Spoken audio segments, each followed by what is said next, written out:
ሎሚ እናተሰምዐ ዝርከብ ሕዘንን መደንገጽን ሓበሬታ ካብ ጀርመን ፖሊስ ጀርመን ስጉምትን ብጀምላ ማእሰርትን ኣብ ጀርመን ከተማ በርሊን ዝርከቡ ኤርትራውያን ስደተኛታት ቅድሚ ሰሙን ዝጀመሮ እስካብ ዝዓለት እዚኣ ነቶም ስደተኛታት ኣብ ጭንቀትን ጽበትን ነእትይዎም ይርከብ። እዚ እንታይ ይመስል ምሽጥሩ ናባኹም ክነብል ንኸውን። ኣብ ዝሓለፈ ጠፍየን ዝተባሃላ ኣደን ጓልን ኤርትራውያን ስደተኛታት ቅድሚ 5 መዓልቲ ድማ ናብ ማሕበራዊ ሚድያ እቲ ምትፈን ዕላዊ ድሕሪ ምግባር እዘን ኣደን ጓልን ከም ዝተረኸባ ተሓቢር ነይሩ። ድሕሪ ድማ ደሃይን ከም ዝተሳዕና ማለት እውን ፖሊስ ጀርመን ረኺበየን ድሕሪ ምባል ጉዳይ መጥፍየን ኣይተዛረበን ነይሩ።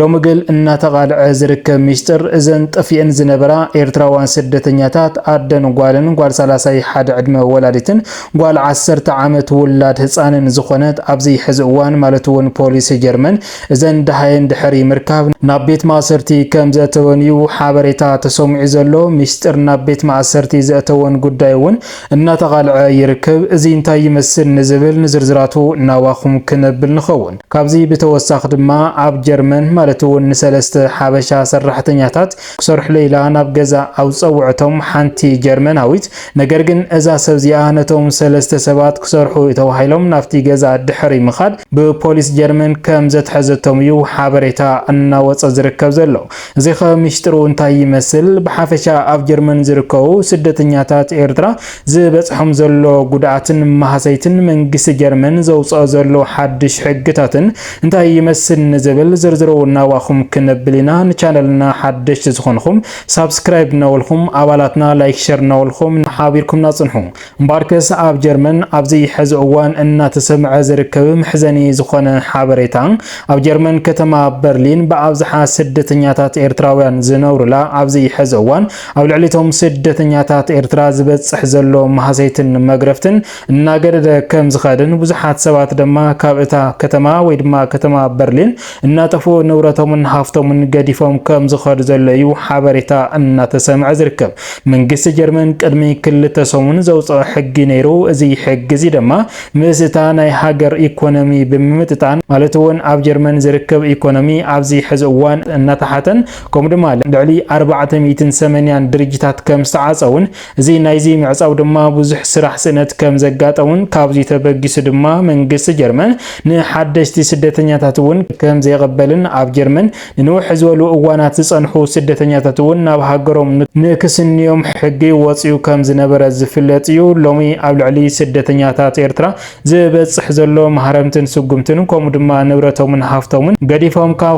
ናብ ካልእ ሃገር እናኸዱ እዮም ዝርከቡ ማለት እዩ። እዚ ግፍዓዊ ዝኾነ ጨፍጫፍ ድማ ዓገብ ንበል ዝብሉ ብበዝሒ ኤርትራውያን ኣብ ጀርመን ዝርከቡ ሰላማዊ ሰልፊ እናወፁ እዮም ዝርከቡ ማለት እዩ። ክቡራት ሰማዕትና ብሓፈሻ ኣብ ጀርመን ዝርከቡ ስደተኛታት ኣብዚ ሕዚ እዋን ኣብ ዝለዓለ ጭንቀትን ጽበትን ከም ዘለው ድምጽታት እናተሰምዐ ይርከብ ማለት እዩ። ካብዚ ብተወሳኺ ድማ ሎሚ እናተቃልዐ ዝርከብ ሚስጥር ማለት እውን ኣብ ዝሓለፈ ቅድሚ 1 ወርሒ ብዕለት 16 ኣፕሪል ኣደን ጓልን ጠፍየን ተባሂለን ኤርትራውያን ስደተኛታት ማለት እውን እታ ጓል 31 ዕድመ ወላዲት ዝኾነትን እታ ጓል 10 ዓመት ውላድ ዝኾነትን እታ ወላዲት ናብ ስራሕ ኣይመፀትን ተባሂላ እታ ውላድ እውን ናብ ትምህርቲ ቤት ኣይመፀትን ተባሂላ እዚ ጉዳይ እዚ ናብ ፖሊስ ጀርመን በፂሑ ፖሊስ ጀርመን ብውሽጢ እናመርመረ ድሕሪ ምጽናሕ ደሃይዘን ኣደን ጓልን ክረኽቦ ስለ ዘይከኣለ ድማ ብዝተፈላለየ ማዕኸናት ዜና ንኽዝርግሐን ሓበሬታ ናይ እዘን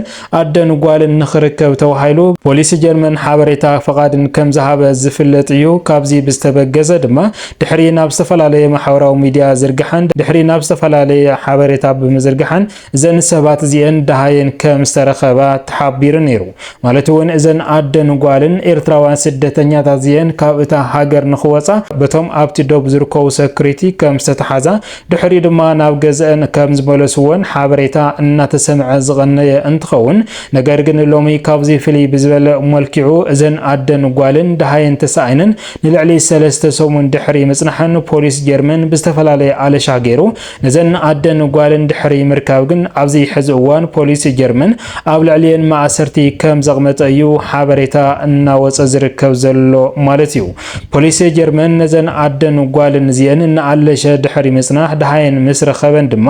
ናብ ቤት ማእሰርቲ እዩ ኣትይዎን ዘሎ እስካብ ዝዓለ እዚኣ እውን መእሰሪ መእሰሪን ምክንያት ኣይተገለጸን ተኣሲረን ከም ዘለዋ ግን ሎሚ ዕላዊ ኮይኑሎ ማለት እዩ ክቡራት ሰማዕትና ዘን ኣደን ጓልን መእሰሪን ምክንያት ብዝተፈላለየ ወሃብቲ ርእቶ ናብ ዓዲ እንግሊዝ ክኸዳ ተረኺበን ዶብ ክሰግራ ተረኺበን ዘይሕጋዊ ወረቐት ሒዘን ተረኺበን ዝብሉ ብዙሓት ርእቶታት እኳ እንተሃለው ነገር ግን እዛ ኤርትራዊ ስደተኛ ኣዶ ምስ ጓላ እስካብ ዝዓለ እዚኣ መእሰሪያ ምክንያት ኣይተፈለጥን ምስ እታ ህፃን ጓላ ግን ተኣሲራ ከም ዘላ እዩ ሓበሬታ እናወፀ ዝርከብ ዘሎ ማለት እዩ ንብረታን ሃፍታን እውን እስካብ ዝዓለት እዚኣ ብመንግስቲ ቁፅፅር ከም ዘሎ መእሰሪያ ምክንያት እስካብ ዝዓለ ዘይተፈለጠ ድማ ኣብ ቤት ማእሰርቲ ከም ዘላ እዩ ሓበሬታ እናወፀ ዝርከብ ዘሎ ማለት እዩ ክቡራት ሰማዕትና ፖሊስ ጀርመን ቅድሚ ናብ ማሕበራዊ ሚድያ መዝርግሑ ብዝተፈላለየ ሓበሬታታት ኣቢሉ ነታ ኣዶ ምስ ጓል ነታ ዝጠፈት ኣዶ ምስ ጓላ ንኽረክብ ብዙሕ ላዕልን ታሕትን እናበለ ብዙሕ ዋጋ ዝኸፈለ እንትኸውን ነዚ ድማ ምስጋና እናወፅሐ ዝነበረ እኳ እንተኾነ ኣብዚ ሕዚ እዋን ግን ነተን ኣደን ጓልን ድሕሪ ምርካብ ናብ ቤት ማእሰርቲ እትይወን ይርከብ ኣብቲ ቤት ማእሰርቲ ድማ ካብ ዝእሰራ ንልዕሊ ብዙሕ መዓልታት ኣውፂረን ይርከባ መእሰሪን ምክንያት እውን ዝተፈለጠ ነገር የለን ድሃየን ድሕሪ ምርካብ እዩ እዘን ሰባት እዚአን ቀጥታ ናብቲ ቤት ማእሰርቲ ዝኣተዋ ማለት እዩ ክቡራት ሰማዕትና ባርከስ ካብዚ ተበጊሱ ብዙሓት ወሃብቲ ርእቶን ስድራ እውን ድምፀን ክኽበር ኣለዎ ንምንታይ ተኣሲረን እንታይ ገረን ስለዚ ድማ ክፍታሕ ኣለዎን ዝብሉ ተቃውሞምን እናስምዕዮም ዘለው እስካብ ዝዓለ እዚኣ ግን ኣብ ቤት ማእሰርቲ ከም ዘለዋ ሓበሬታ እናወፀ ይርከብ ማለት እዩ ክቡራት ሰማዕትና ካብዚ ብተወሳኺ ድማ ብጣዕሚ መሕዘኒ ዝኾነ ሓበሬታ ኣብ ጀርመን ማለት እውን ናይ ጀርመን ዜግነት ዘለዋ ጀርመናዊት ዝኾነት ጓል ኣንሰይቲ ኣብ ገዛ ከተመቻችውለይ ኣውሒላ ነቶም ሰለስተ ሓበሻ ማለት እውን ወረቐት ንዘይብሎም ሓበሻ ናብ ገዛ ኣብ ምጽዋዕ ድሕሪ ድማ ትሰርሑ ድሕሪ መዋል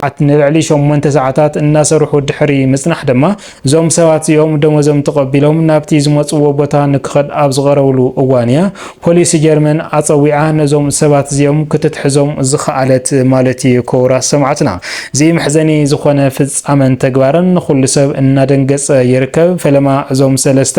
ኤርትራውያን ደቂ ተባዕትዮ ናብ እቲ ገዛ መኸዲኦም ምክንያት ሰሪሖም ዝሰርሕዎ ቅርሺ ድማ ናብ ንሮኦም ንኸውዕልዎ እኳ ኢሎም እንተኸዱ ነገር ግን እዛ ሰብ እዚኣ ናብ ገዛ ድሕሪ ምጽዋዕን እቲ ስራሕ ድሕሪ ምስርሖምን እዞም ሰባት እዚኦም እቲ ዝሰርሕዎ ስራሕ ቅርሺ ንኸይሓትዋ ተባሂሉ እዩ ብሕጊ ከም ዘትሕዘቶም እዩ ሎሚ መሪር ሓዘን ኣብ ልዕሊ እዞም ሰለስተ መንእሰያት እዚኦም እናተሰምዐ ይርከብ ማለት እዩ እዞም መናእሰይ እዚኦም ናብ ጀርመን ኣብ ዝኸድሉ እዋን ብዙሕ ህይወትን ብዙሕ መከራን ኣሕሊፎም ኣብ ጀርመን ኣብ ዝበፅሕሉ እዋን እምበኣርከስ በዛ ዕለት እዚኣ እዮም እዞም ሰባት እዚኦም እቲ ነገራት ዳግም ክጽልሙቶም ዝኽኣለ ማለት እዩ ክቡራት ሰማዕትና ስራሕ ከስርሐኩም ኢላ እያ ናብ ገዛ ፈለማ ወሲዳቶም ድሕሪ ድማ እዞም ስእቶም ዝሰርሕዎ ስራሕ ቅርሺ ንኸይሓትዋ ተባሂሉ በቶም ናይ ሕጊ ኣካላት እያ ክትትሕዞም ክኢላ ፖሊስ ጀርመን ድማ ነቶም ሰለስተ መናእሰይ ክሰርሑ ኢሎም ዝኸዱ ኣብ ኢድ ቁፅር ፖሊስ ጀርመን ውዒሎም ኣብዚ ሕዚ እዋን ድማ ፍርዶምን ካሊእ ሕቶኦምን እናተጸበዩ ይርከቡ ማለት እዩ ክቡራት ሰማዕትና ባርከስ ሎሚ ዝወናዮም ዝርዝር ሓበሬታና እዚኦም ይመስል ነይሮም እስካብ መወዳእታ ሓቢርኩምና ፀናሕኩም ካብ ልቢ እናመስገንና ኣብ ዝቕፅል መደባትና እስካብ ንራኸብ ሰላም ሰናይ ጸንሕቲ ጎረልኩም ሰላምታ ይንዓኹም